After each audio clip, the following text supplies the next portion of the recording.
Okay, hello everyone. Welcome back to TE. Today kita dengan Nuclear Leaders for Energy Transition Program, NLET. It's under Ministry of Foreign Affairs. So we have the program invited a lot of participants from newcomer countries for nuclear and also for member state or countries yang ada nuclear program. So we in Malaysia kita mempersediakan program-program untuk entry ataupun introduction to nuclear untuk member state country-country ni. Jadi thank you.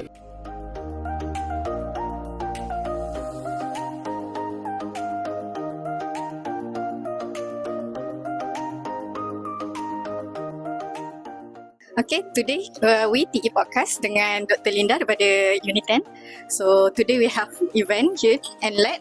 So kita tanya, so Dr. Linda, NLET ni apa benda? Okay, NLET ni satu program yang kerajaan kita anjurkan untuk macam memperkenalkan atau train young professionals daripada 16 negara. Kita panggil 16 negara young professionals untuk belajar mengenai nuklear. So macam mana nak jadi nuclear leader in the future dan juga belajar berkenaan energy transition. This is actually the first time that this program is being held.